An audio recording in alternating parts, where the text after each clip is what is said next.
Hello ladies and gentlemen and welcome to School Science. My name is Luke and this is the post-match reaction for Liverpool versus Everton. Liverpool 1, Everton 0. Now, going into this game I was expecting a draw in all fairness. I know Liverpool have been on a bit of an up and down as of late, losing the Carabao Cup final to Newcastle, losing the Champions League to, getting knocked out of the Champions League to PSG on penalties. And just coming off the international break, I mean, they've lost Alisson, the main keeper.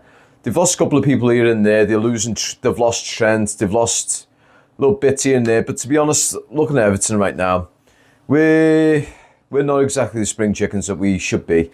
I mean, Calvert-Lewin's missing. Dwight McNeil's missing. Iliman Ndiaye, he was missing up until recently.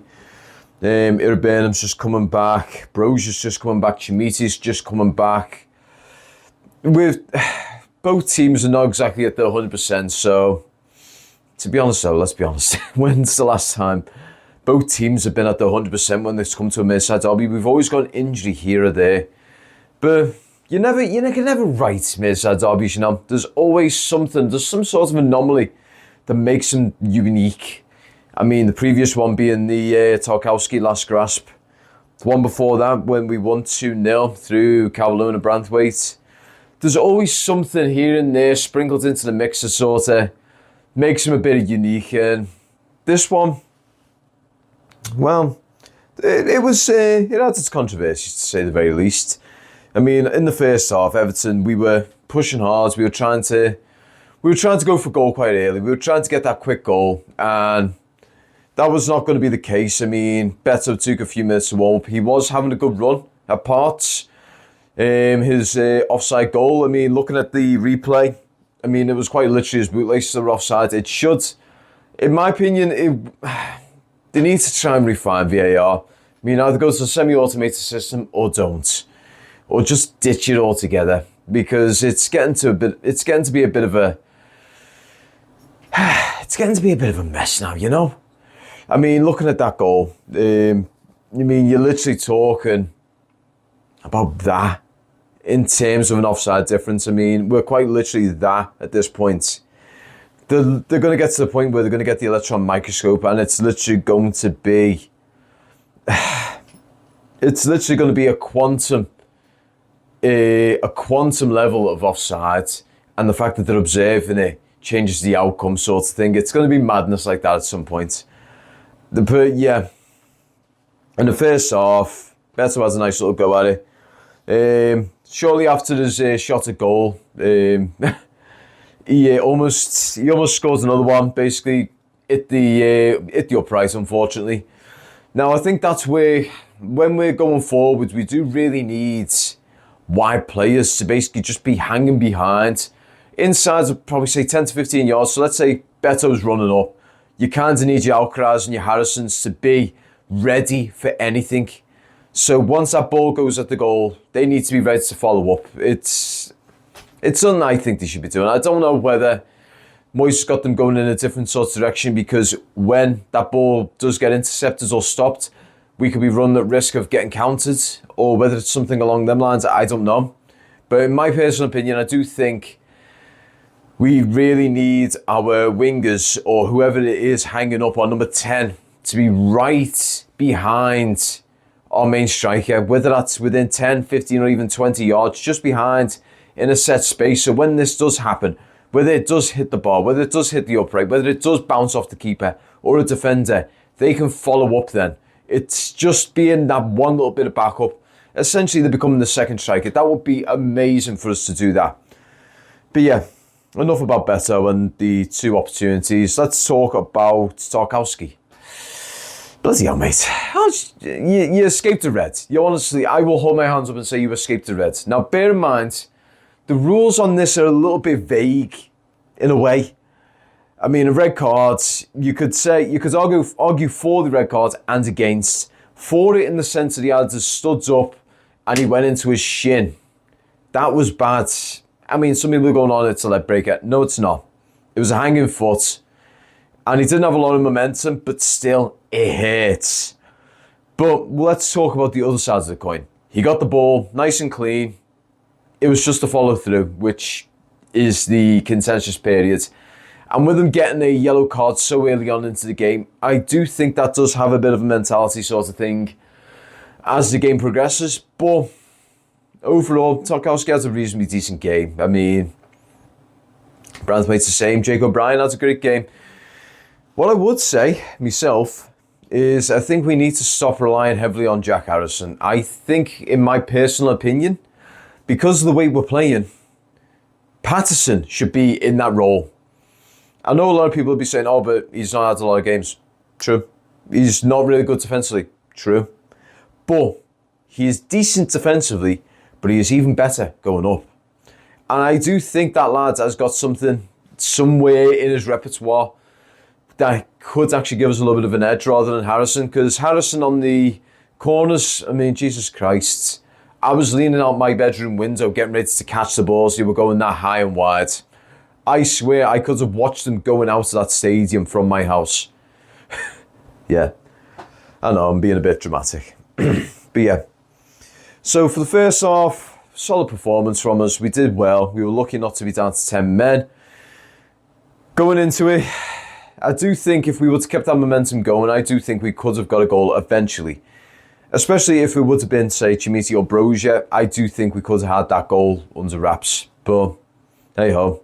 Second half, going into it, we sort of eased off a little bit. I do think the way we were playing, it did kind of feel like we were trying to drag out for a draw. In that second half, we were sort of absorbing, and then pushing on. And I don't think that's sometimes the best option. I mean, it's the high line of Liverpool is something that's, once you are able to break that line, and if you've got a decently fast-paced striker, you've won it. It's basically you and the goal at that point. If you can break that divide, if you're able to have a player who's fast enough and strong enough to break through the likes of Van Dijk and Konate, you're gone. I don't think that we do have that at this point in time. Iliman Ndiaye, when he came on, he didn't offer too much. In all honesty, he has a very quiet game. That was his first game in 2 months nearly? 5 games. That was his first game in 5 games since the Merseyside derby, ironically enough. He had a bit of a quiet one. I do think, I personally, in my honest hands-up opinion, looking at these games, Doucouré is great off the ball, but on the ball, he's a 4 out of 10. Honestly, he's a 7 out of 10 when he's off the ball because he gets into space, he annoys players and opposition around him. But when he's on the ball, he for some reason, instead of him moving with the ball, intercepting the ball and going with it, he stops and he goes like this. He's looking around, and all of a sudden, that player who was annoying the defence, getting around them, getting under the skin, he's now become the deer in the headlights, and the players are like, right, let's get you. And they're going around him, they're surrounding him. He loses a lot of it in that regard. So I do think we need to look past Doucouré at this point. I would say myself, looking at the team that we've got at the moment and the players at the back, we could arguably go for a play of Dwight McNeil on the left, Iliman Ndiaye in the middle, and Alcaraz on the right. You could potentially do that when Dwight is fit and ready. Now, this is going to be in one of my later videos. I'm going to talk about tactics. I've got 2 of them in mind. One of them being the 4-2-3-1, and another one being a 3-4-2-1, if that's right. 3-4-2-1. Yeah. Let's think about that for a second. So yeah, a 3-4-2-1 sort of formation. I think one of these sort of methods would work much better with a fully fit squad with the players that we got. I mean, in the 4-2-3-1, you already know what it's going to be. It's basically your standard back four: Mykolenko, Tarkowski, Branthwaite, O'Brien. The 2 being just again James Garner. The 3, again, Dwight McNeil, Iliman Ndiaye, Alcaraz, or even Lindstrom. And then your focal points at the top either being Brozier, Chimiti, Beto, or Calvert-Lewin. All 4 of them have their pros and cons. I mean, in that game today, I would say Beto. But you could, quite the fact that we've got 4 strikers, we have the potential to have 4 strikers at once when everyone is fit and ready. You can alternate it up. So rather than it being Brozier all the game or Beto all the game. It can be first 60, Brozier or Beto, and then off, and then Chimiti, Brozier, Beto, Calvert-Lewin. You can switch it up. I mean, bear in mind, Calvert-Lewin and Chimiti are very similar in sort of play style. Beto is his own sort of player. He's your last man sort of guy. Brozier, I think, operates better as a second striker. So I do think if you were to play this sort of game, you'd have Chimiti up top and Brozier assisting him. He's basically just hanging right behind and ready to give him something to feed off. That's how you'd have it, in a way. But yeah, now I'm going to hold my hands up. They scored a great goal. And one thing is under contention is the build-up play. Was it Jota? Yeah, Jota, was he offside? I'm going to have to look back on that one, but in my personal opinion, hairline, very, very hairline. Let's put it like this. If it was us, and it went against, if it was them and he went against them, they'd be furious. If it was us and it went against us, we'd be furious. Oh, wait, it did, because better. But yeah, but after that game, after the goal, Moyes put it into overdrive, so he basically got Beto off, Brozier on. He had Harrison off, Iliman and Ndiaye on, but he swapped them around. So Alcaraz went on the right, Iliman and Ndiaye on the left, with Takori in the middle. And then Ashley Young. I mean, in all honesty, at that point, why not just fucking get Lindstrom on? Go all out attack. Chimiti, Brozier, Iliman and Ndiaye. There was so many ways we could have went about it. There was so many ways. The thing is, Liverpool, I will hold my hands up. They'll say they are a good team. But quite frankly, this title this season, they've won it because of injuries, in all honesty. I mean, the team behind them, that being Arsenal, they are riddled with injuries. But, hey, if the title's the title.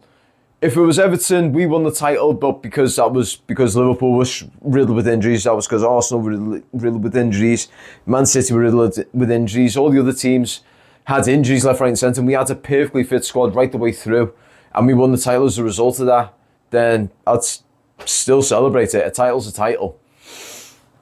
But yeah, that's pretty much all I've got to say, to be honest, guys. But yeah, I'd like to thank you all very much for watching.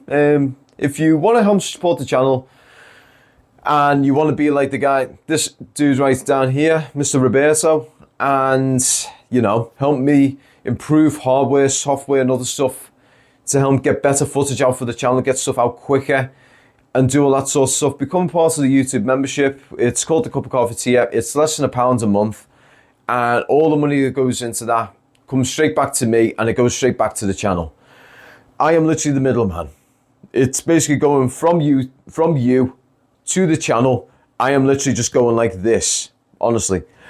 Like I said, the YouTube ad revenue and everything that comes out to the channel is good, but if 1/10 of you guys were to support the channel in the way that I'm asking, basically £1 a month, it's quite literally, you're talking well over £300 coming into this channel.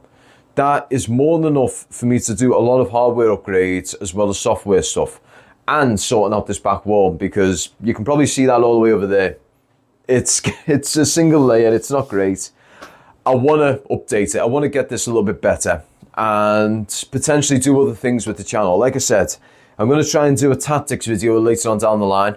This is probably going to be either going to be Friday or Sunday, or maybe even next Monday, but it's going to be at some point in the near future. And we're going to be doing it in here. What I would like to do though, if we were to talk about tactics or even post-match stuff, is do it in another room. I've got a living room down there, that'd be great for it. But I want to try and get some stuff together where I can actually do the tactics, have a secondary camera where we can look over. And while I'm talking to you guys, you can see me doing the tactics with the formations and everything across the board. We make this channel a lot more interactive and try and do things like that, you know? But yeah, guys, again, I've rambled on enough. It is now about 10 past 10, quarter past 10 at night. I have got work in the morning. Oh, I cannot wait to listen to them combined bastards talking about how they won the game. so easily, man. I mean, as a matter of fact, it was only a single goal. But yeah, I hope you guys enjoy the rest of your week. Up the fucking toffees, cop out to fucking gobshites, and peace.